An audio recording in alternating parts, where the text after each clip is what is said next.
Anders Walter is an Oscar-winning film director and screenwriter. He won for his short film HELIUM in 2014, and 9 Meter was shortlisted for an Oscar in 2013. Anders has also directed his first feature film, I Killed Giants, in 2016, and is currently working on his next feature.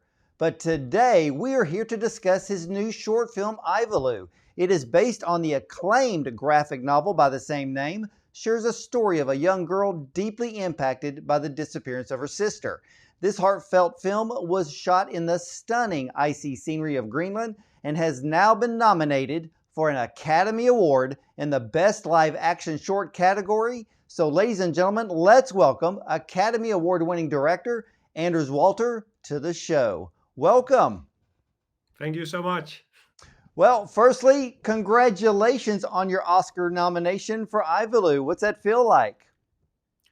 It's crazy. It's hard to believe that this would happen one more time. As you said, it happened back in 2014. So for this to happen again is mesmerizing. I can't believe it. Well, what has inspired you to create this film? It's based, as you said, on a Danish graphic novel. I never thought I would do a story about such a dark subject matter as it's about incest. And but the graphic novel was so poetic and so beautiful, and the way it dealt with the subject matter was I like the subtleness of it. And also all of my films have been about children, and often children who find themselves in a difficult situation in life. And incest, of course, is one of the great taboos when it comes to children. And so I thought I would give this those kids a voice through this work. So yeah, I have a big heart when it comes to standing up for children. It's a very, it's a very beautiful. Well, let me put it this way: the the story, the cinematic story, is very beautiful. Your work is absolutely stunning. Um, I watched the short film Ivalu, and there was just so much to take in. And one of the things that really, I guess, surprised me or intrigued me was, what was it like for you filming in a language that isn't your own? Very difficult. I thought that I could direct in another language than my own. I speak Danish, and the film is in Greenlandic. I thought I could just tell whether or not the girls in the film would do a good take just by pure intuition. But I learned very quickly that the Greenlandic language is so different than what I'm used to. So I couldn't really tell if it was a false note or if they would do a great take. So I was very depending on my co-director Pipaluk, who's a great voice herself in Greenland. So it was very complicated. I like to be very close to my actors and improvise with the children. Normally, I sit very close to the camera and I throw new lines at them as we go. And I couldn't work that way, so it was a totally different approach to how I normally like to work with the children. Well, with this type, filming with a different language than your own, did you have to rely on the majority of the time for the camera to really truly tell the story as well as the girls' facial expressions? I mean, first of all, this film, it doesn't have much dialogue.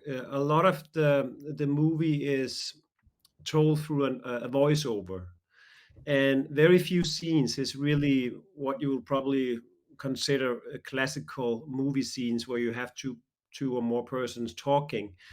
So and so much was told through imagery.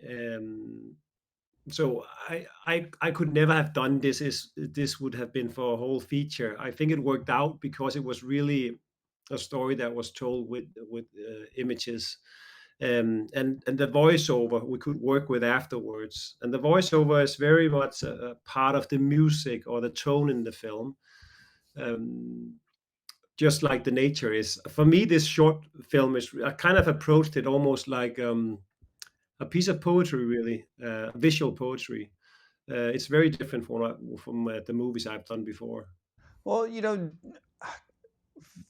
creating a film based on a graphic novel, was it difficult to go through the novel and then create it as a short film instead of a full-length feature film?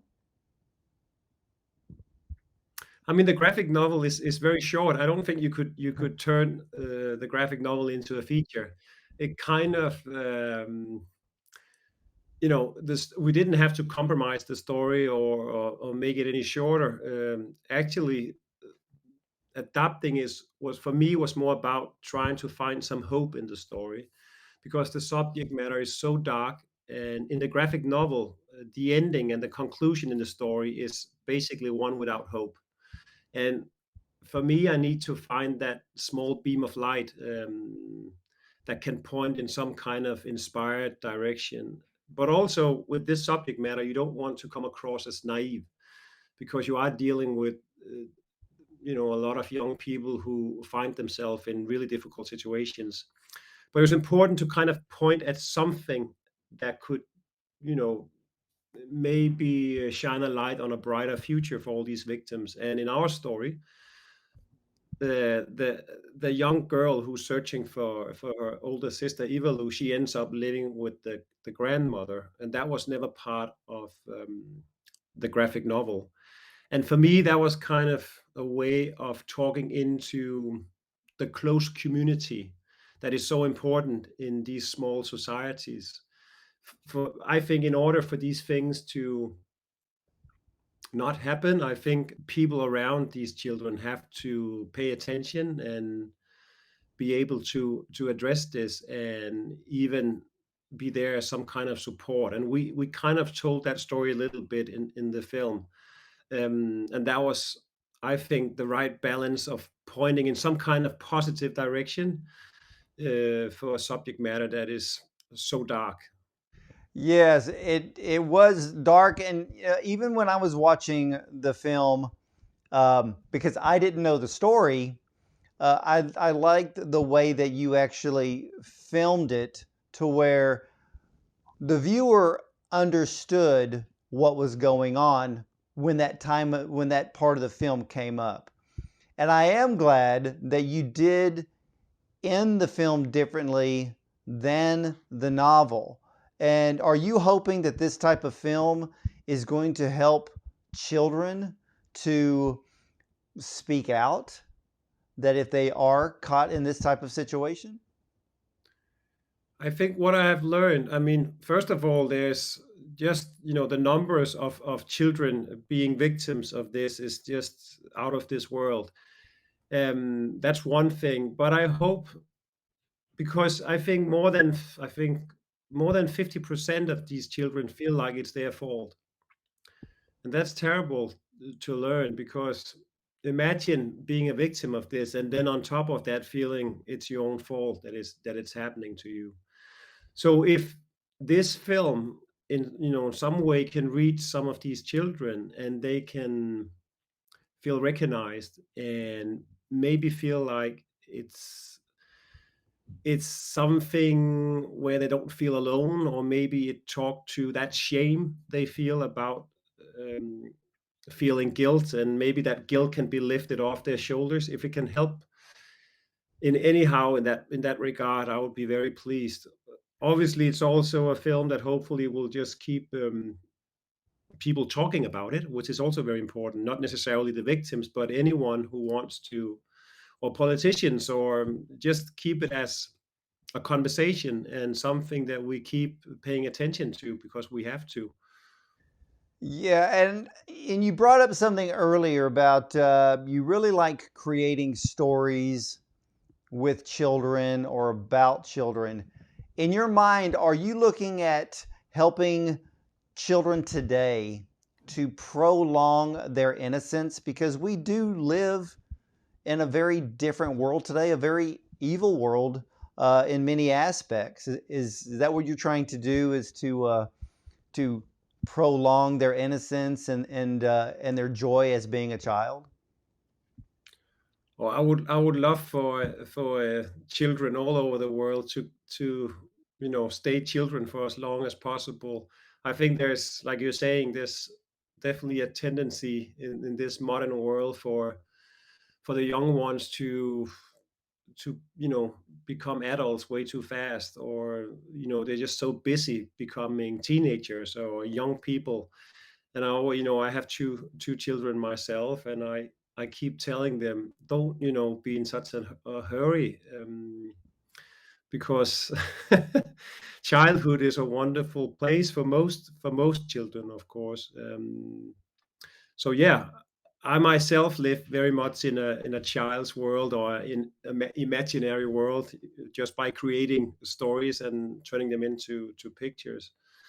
So I know very much the power of fantasy, and the ability to somehow construct your own worlds also, in a positive way. So, what was your experience in directing I Kill Giants? That was crazy, because I had only done the three short films up until that point, and then all of a sudden I joined this rather big American production. Chris Columbus was the producer. Chris Columbus, of course, who directed Harry Potter and Home Alone. So that was a big change, and all of a sudden I found myself living in Los Angeles with my wife and children, and basically went from doing a very very low production here in Denmark to be on a big movie set and direct a really big picture. But then, of course, that's all the stuff that surrounds it. By the end of the day, when you start the work of actually directing the scenes, it very much felt like what we did on the three short movies, because it kind of, directing is really about creating an intimate space around the camera with your actors, with your cameramen, and a few other people. And then eventually you kind of lose track on if there's 100 people behind the camera, or if there's 5 people behind the camera. It's all about creating that space where the actors feel free and safe to take a chance. um, so you kind of forget about all that hysteric stuff going on in the background on a bigger production, and get into the essence. You have Well, let to. me ask you this, because you previously won an Oscar for your short film Helium. What do you think makes a successful film? Oh, a great story. I think it's as simple as that. I think you have to have a great story. It's all about the screenplay. If you have a great screenplay, I think it's very difficult to make a big mess of it. Of course, you can make a semi good movie, but I think if you have a story that resonates with people, and you have real characters, and characters that feel authentic, then you will definitely find an audience. You will find people who have a strong reaction to your characters and to your story. It doesn't mean that everybody is going to like it, and they don't have to, but it all starts with story and great characters. Then, of course, by adding on a vision, a director's vision on top of a great story, then things can go from good to become something magical. And that, of course, happens from time to time, that something special happens. All kinds of strange powers come together. You get the right actors, and all of a sudden, magic starts to happen. But really, it's casting, and it's looking, if not writing your own story, then looking for the right material for you. Well, how difficult was it to cast for IVALU? Oh, that was very difficult, because first of all, in Greenland, there's only 52,000 people. And in Nuuk, where we shot the movie, there's, I think, 19,000 people living. Um, And also, I think the most important here with casting a 10, 11-year-old girl to play the lead, not only did she have to be a great actress, but she also had to have a lot of family support. You can't do such a complicated movie and such a complicated part with a child without also having the support from her family. So by the end of the day, it came down to a very few group, or small group of people. I think we only looked at 5 or 6 girls. But luckily enough, Mila was there, and Mila is just one hell of a talent, and she really carries this film on her shoulders. I mean, just to compare it, we looked at 700 girls on I Kill Giants. Wow. I mean, with IVALU, I mean, I can't even imagine. I mean, did the girls who were, I guess you were looking for the lead, um, and even supporting actress, did they have any acting experience whatsoever? Not at all. So, and also it happened during lockdown that we were casting for this, so I couldn't really go to Greenland. So everything was online, and but I had my co-director Pippa Luke Jørgensen in Greenland, and she's a great talent herself, and she really had a nose for finding these young girls and worked with them in their own language. But right away when I saw the casting tape of Mila, I knew that she was the one. She had such a strong instinct, and also she was very courageous. You can, I mean, for me, casting or picking a child out of a whole bunch, it's all about looking for those instincts and the fact that these girls trust their instinct, because obviously they're not trained actors. So it's very much about that kind of intuition for human life, and not because most kids, if you ask kids to try and play this specific feeling, they will add on something that will make it feel fake. So it's about finding these special ones who dare to trust, really not to do much of an effort, really trust their own kind of inner fine-tuned instrument, and just have the courage just to lend their presence to the camera and to the part. So when they were chosen for the part, I'm sure they were very excited. Was it a very unusual experience for them? I mean, here you are, an Academy Award winning director coming to Greenland to film. They must have been on cloud nine.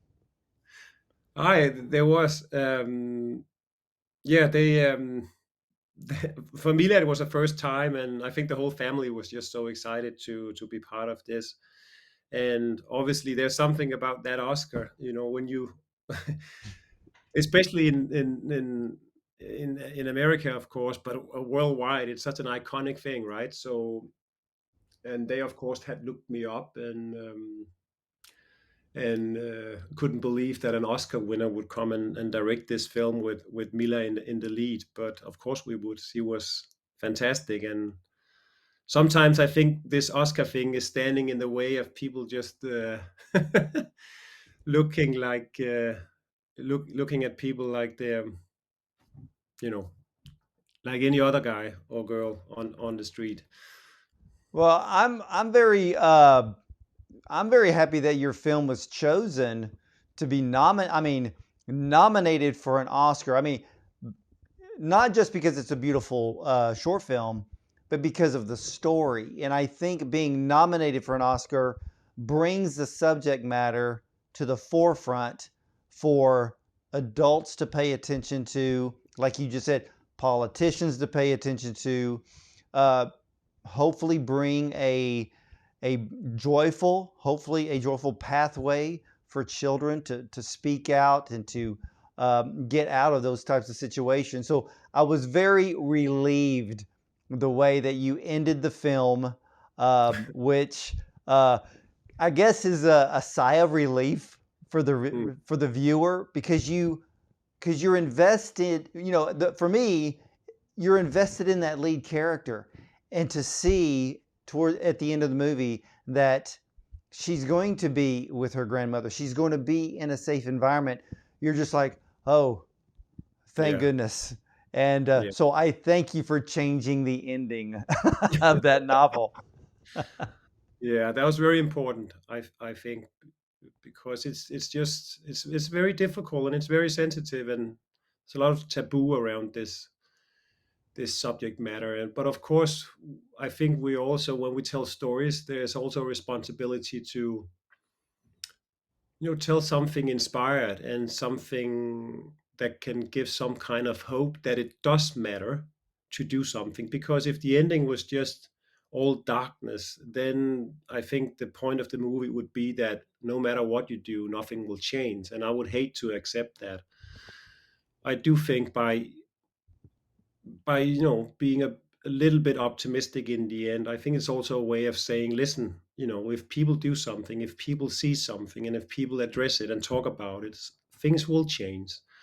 um, it won't go away entirely. I think it will probably always be there, but it's something so horrific, and that we just have to keep talking about it. And fiction is such a strong medium to address these difficult things. And I'm happy that the Academy also, because there is a tendency in the short category to maybe look at less darker films. And dark might not be the right word, because there's also light in this, a lot of light in the darkness. But so I'm just very happy that they see this and recognize this in the film. And I really hope, like you said, the Oscar is such a great window for a short film. Most of these shorts travel the festival circuit without much attention, but with the Oscars, it really gets to travel far, and hopefully it will start a conversation, or at least keep this on on the list of something we have to not forget about. Well, I want to thank you, Anders, for your boldness in tackling that subject. And yes, it's a dark subject, but you brought light into this film. And I would definitely believe that you are in a very strong running for that Oscar. And I know you've won an Oscar for a short film before. So what was it like winning the Golden Statue for the first time? That was crazy. It's still kind of a little bit blurry to me when I think back on it. It was just an out of body experience. They called out the name of the film, and I flew up from the seat, and then I went to the stage. I remember I told my producer, we were two nominated. My producer and myself was nominated, and I said, I can't speak. I don't think I have the air. But then when I came up on stage, I also realized this is probably a one in a million. I have to say something, and then something happened. I got my breath back, and I was able to put words together, even though I was looking at Meryl Streep and Brad Pitt down there on the first row. Wow. Well, ladies and gentlemen, Anders Walter has been nominated for an Academy Award for his amazing, incredible short film, IVALU. It's a heartfelt film. And again, we've mentioned that it was filmed in the stunning icy scenery of Greenland. And Anders, I want to thank you so much for coming onto the program, and much luck to you at the Oscars. Thank you so much for having me. Such a joy to talk to you. Oh, absolutely. And again, ladies and gentlemen, you need to check out the film IVALU by Anders Walter. Again, Oscar nominated for Best Live Action Short. So when we're all watching the Oscars, we got to cheer on Anders to get that golden statue again. So stick with me, because I will be right back with more after this. IVALU ang ngayoka akatiga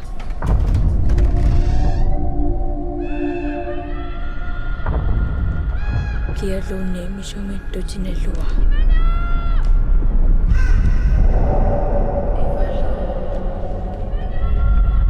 IVALU sumimpa sunnitama oya kalua baka